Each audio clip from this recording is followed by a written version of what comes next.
Maintindihan. Day-date, President Black Dial. Alam mo ba yung day-date?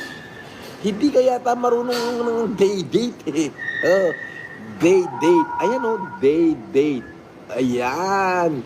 Ayan, solid rose gold yan. Brad. Solid na rose gold yan, Brad. Tanga mo, kinang-ina mo, bobo.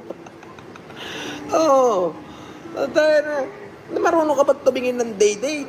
Hindi ka yata marunong tumingin Day-date. Oo. Sandali, may nagpalipad. Basahin natin. Boss Idol Eflem, your Caracas is so malupet. Sabi ni Git Good. Isang dekalibreng shoutout sa'yo. Git Good.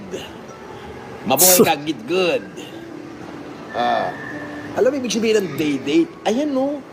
Day-date. Ayan. Hindi yan Bolex, Rolex, tanga. Kinangina mo, ang bobo mo talaga. O kinangina mo. Wala ka na pong masabi kundi Shopee. Ibig sabihin, yung hotel ko rito na tigti 32,000 isang gabi, Shopee din. Oo, yan lang alam mo sabihin, di ba po kinangina mo may tiburaot? O ayan o, day-date. Oh, may diamond bezel, day-date na solid na rose gold. Ayan oh, solid rose gold yan, my man. Solid na solid. Di ko gets kung bakit binilugan ito Food Genius. Basahin ko muna yung comment.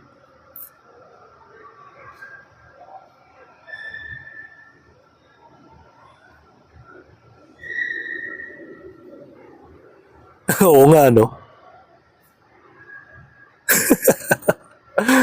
Oo nga no, may mga points din na meron bang yung Roman numerals na yung 4 niya is 4 na guhit.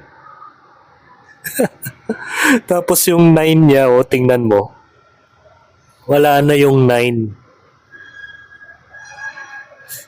Isang guhit na lang.